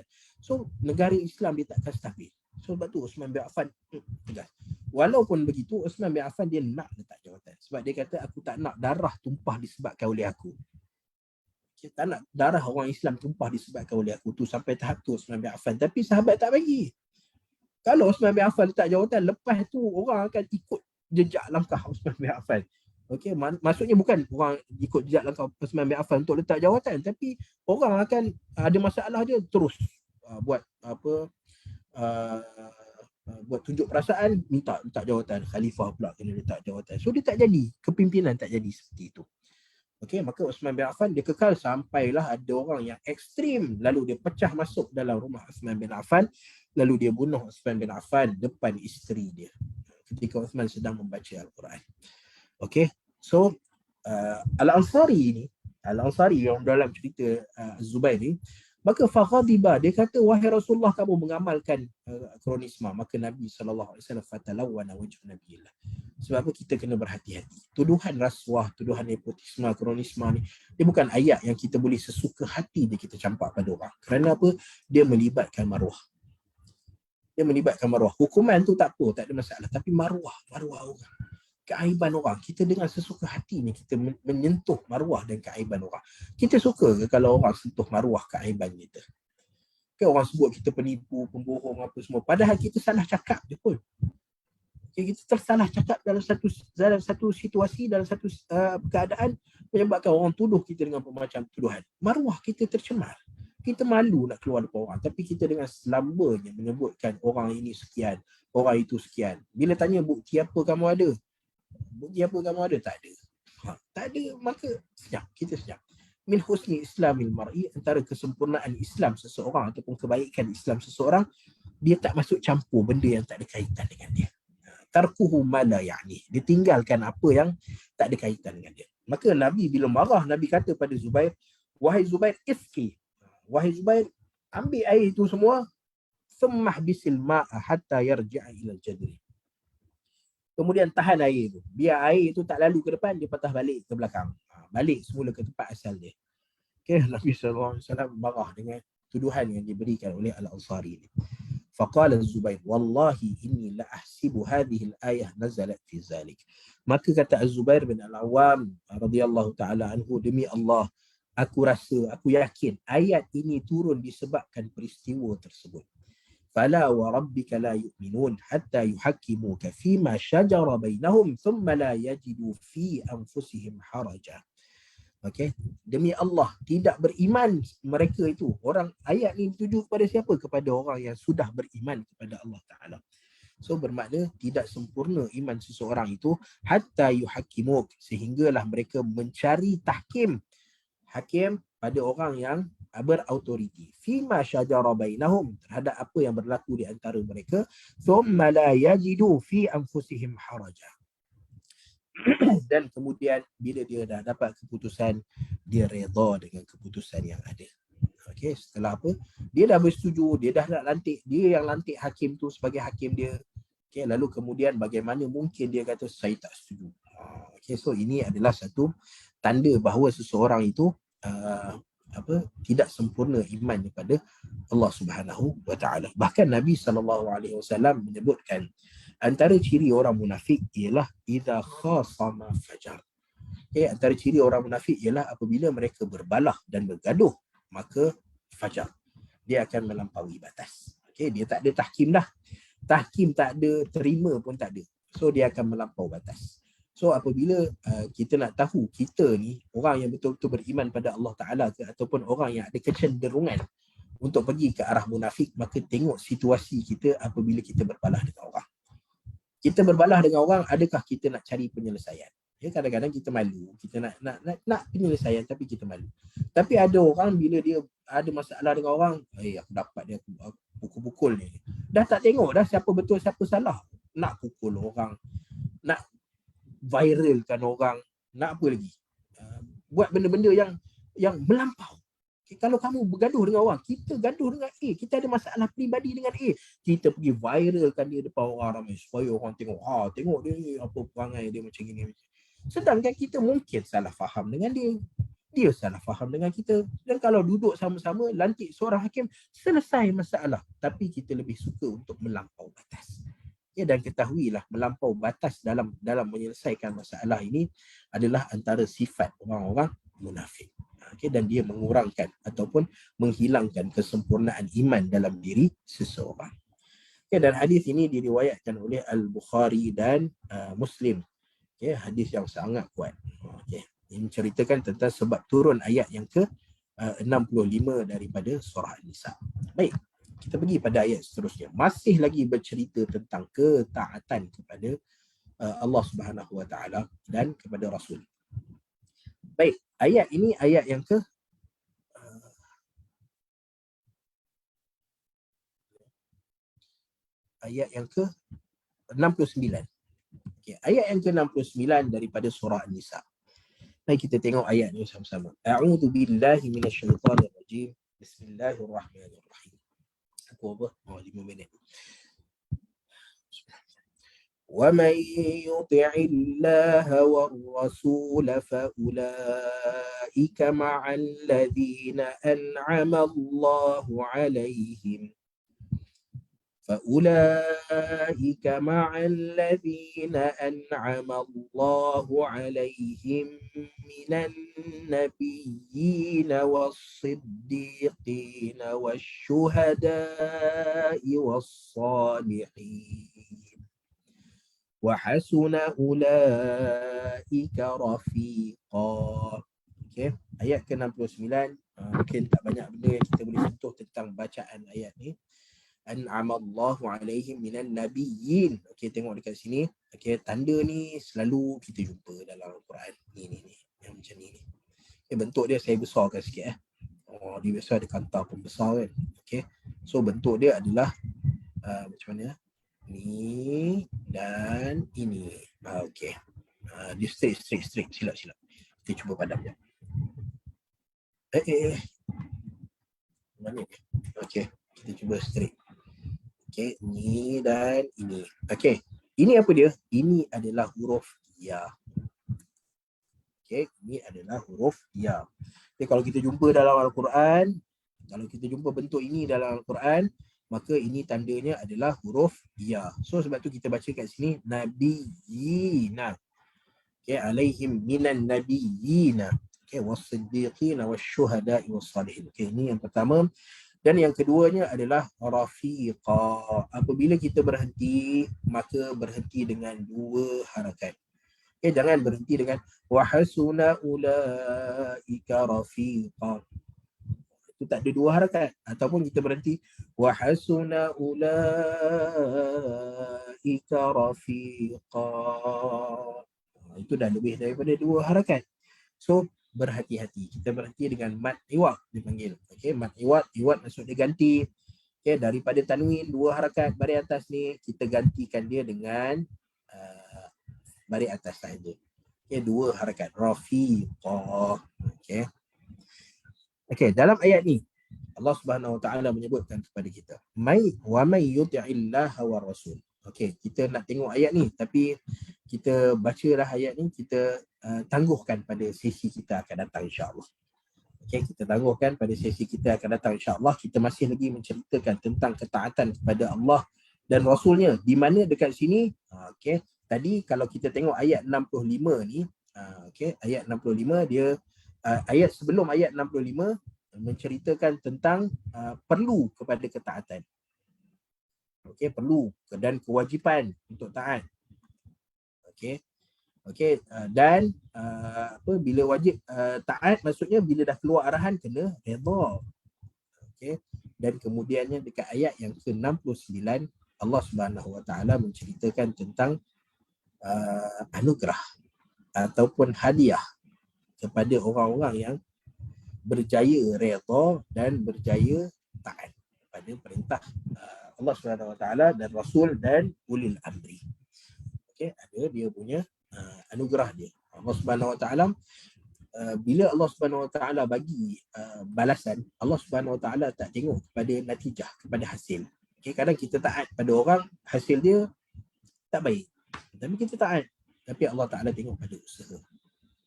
Sebab tu Allah Taala sebut innallaha la yudhi'u ajra man ahsana amala.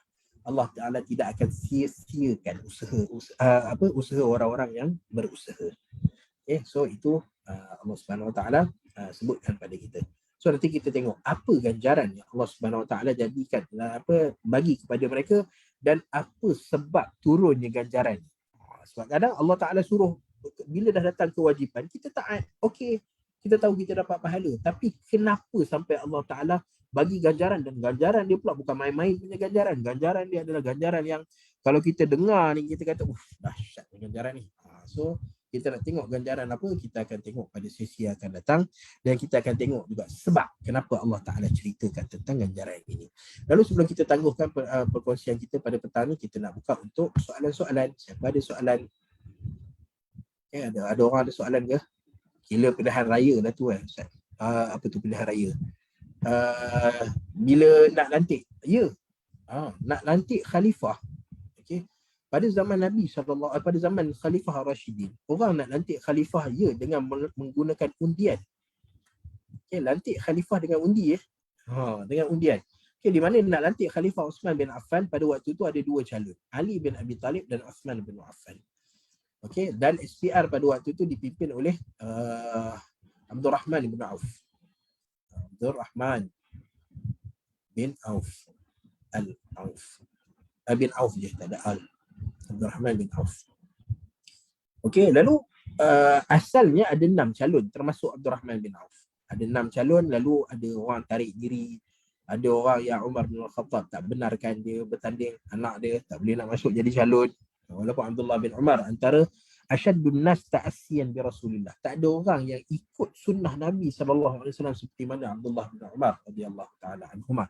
Itu pun Umar kata cukuplah seorang dia daripada keluarga Al-Khattab, daripada keluarga Umar ni yang jadi bertanggungjawab ke depan Allah Subhanahu Wa Taala.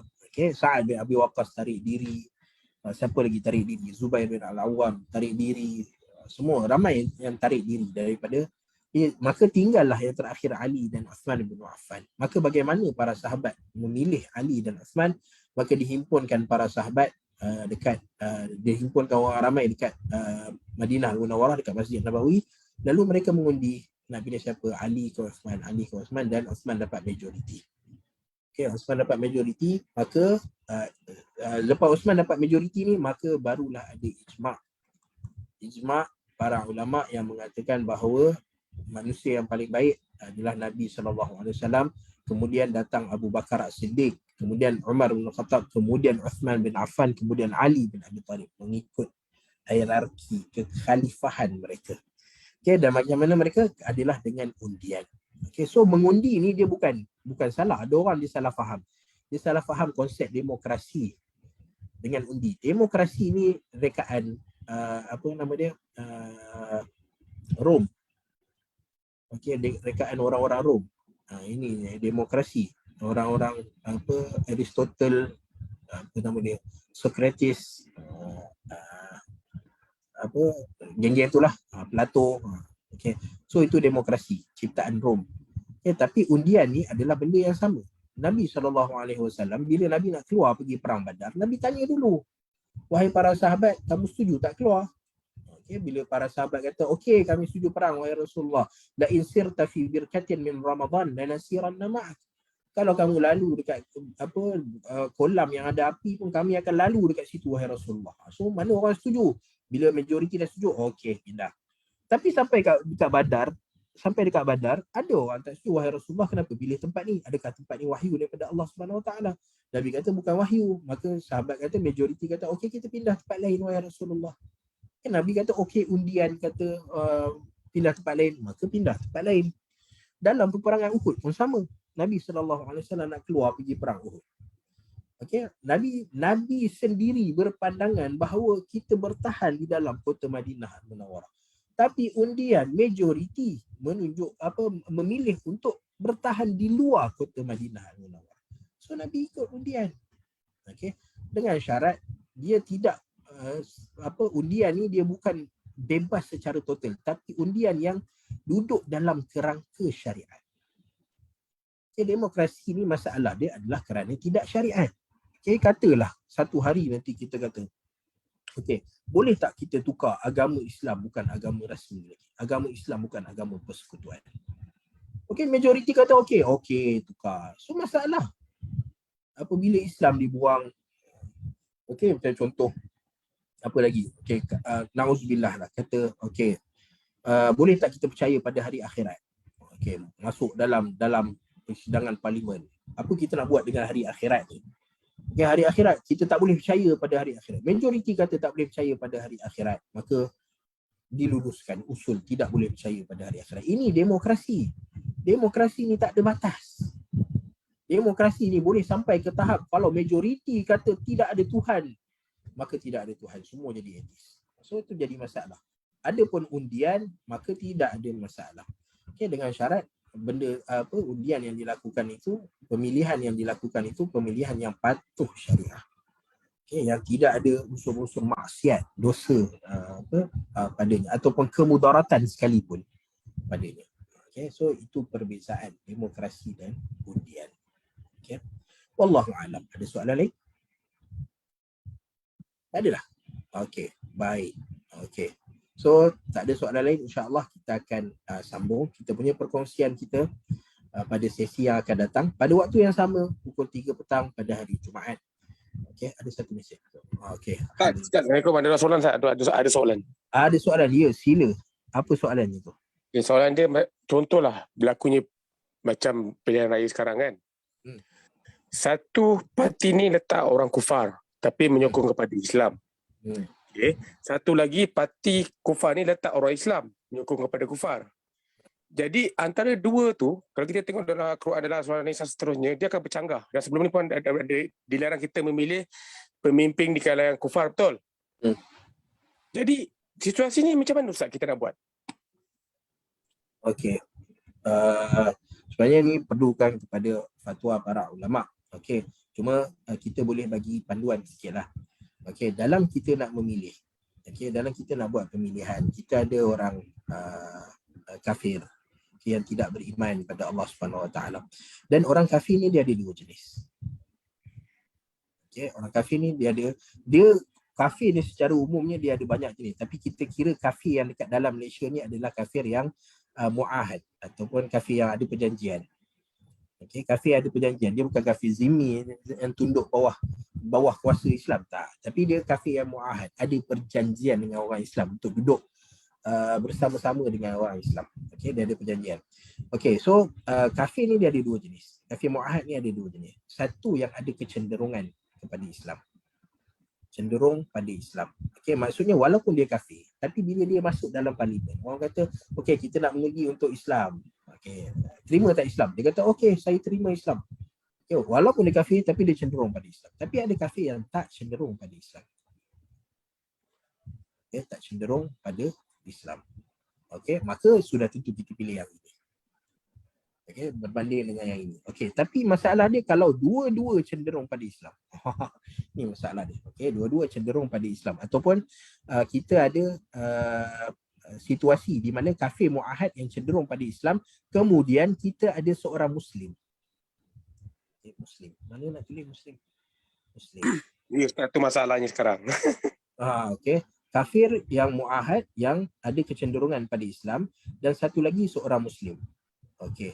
Maka apabila kita berada pada situasi seperti ini, okey, situasi seperti ini, maka di sana perlu kita tengok kepada maslahat dan mudarat.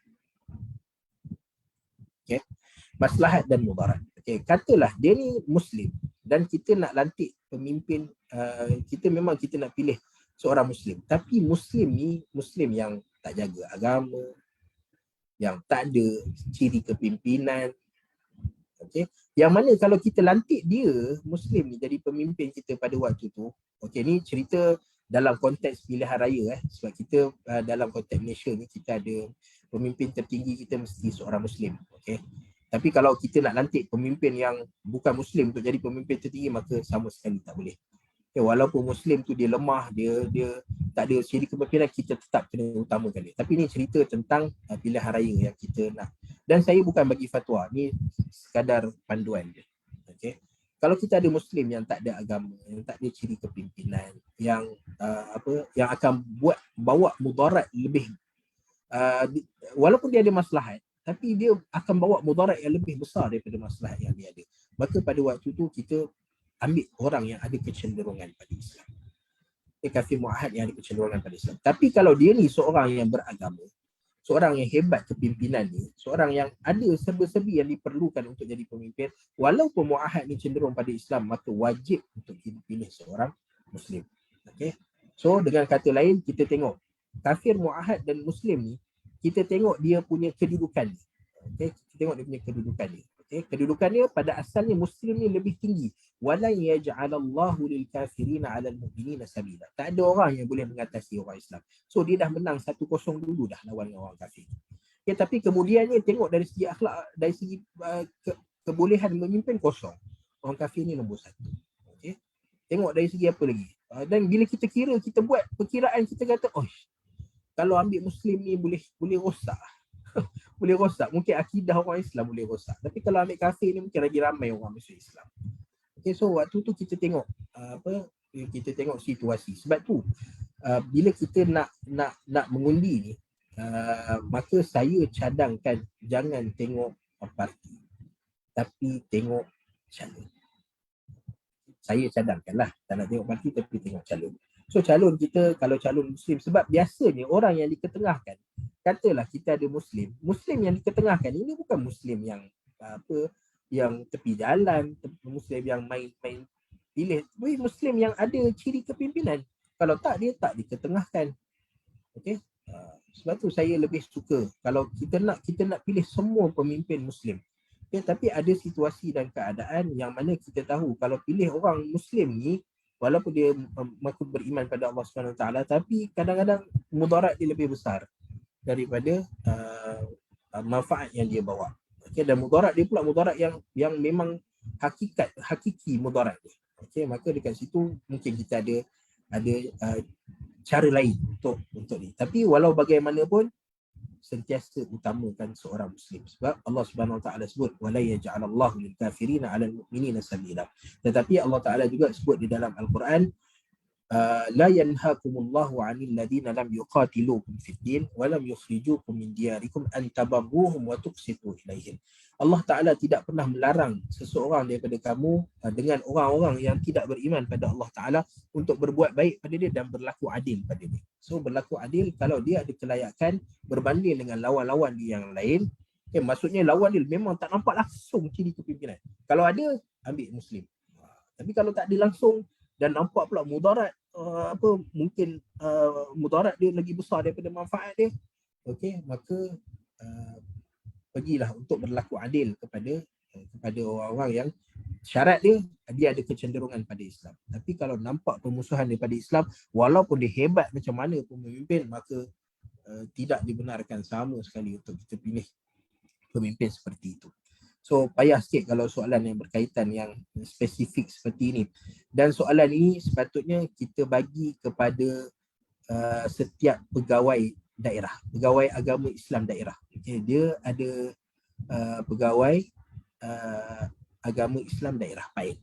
Okay, pergi pada mereka, tanya soalan ini pada mereka.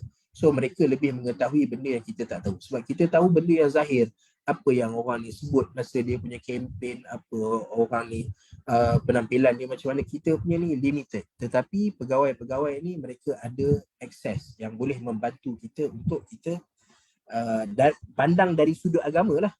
Ni pandangan dari sudut agama. Adapun pandangan dari segi ekonomi, pergi pakai ekonomi. Pandangan daripada macam mana dia ni punya dia punya pendirian dia terhadap ekonomi, pergi cari pakar ekonomi. Jangan tanya PAID pula. Okay, jangan tanya ustaz-ustaz pula. Okay. So setiap orang, kita bila tengok dia, first kali utamakan Muslim. Tapi melainkan Muslim ni sangat bermasalah, baru kita cari option yang seterusnya. Okay. Wallahu ta'ala a'lam. Okey, ni panduan. Panduan bukannya fatwa suruh buat ke tak buat ke. Setiap orang ada dia punya Tahu hujah, Ustaz. pandangan dia. Faham. Okey. So insya-Allah kita tangguhkan dulu sebelum datang soalan-soalan yang lagi menyebabkan berpeluh-peluh. Okey, so kita tangguhkan dulu. Okay, Pak, ada lagi satu soalan, tak apa, simpan dulu lah. tak apa, simpan dulu. Sebab ni soalan dia dah masuk sensitif sikit kan. Okay, so kita stopkan dulu dekat sini. Apa yang baik tu daripada Allah Subhanahu Wa Taala, yang buruk tu daripada kekurangan dan kelemahan diri saya sendiri. Maka insya-Allah seperti biasa sebar-sebarkan dalam kelas Akademi Tadabbur Malaysia ni. Kita ada banyak kelas-kelas lain. Kelas-kelas lain yang berkaitan dengan Al-Quran, berkaitan dengan hadis-hadis Nabi SAW. Maka sebarkan benda ni biar sampai pada orang ramai. Dan siapa yang ada kemampuan dari segi ekonomi, dari segi kewangan, nak bantu akademi ni, maka sangat dipersilakan untuk bantu akademi ni. Sebab akademi ni memang berdiri di atas sumbangan orang ramai. Okay, so wallahu ta'ala alam. Maka kita tangguhkan perkongsian kita pada petang ini dengan kafaratul majlis, dengan tasbih kafarah. Subhanakallahumma wa bihamdika asyhadu an la ilaha illa anta astaghfiruka wa atubu ilaik. Wa sallallahu ala nabiyyina Muhammad wa ala alihi wa ashabihi ajma'in. Walhamdulillahi rabbil alamin. Kita jumpa lagi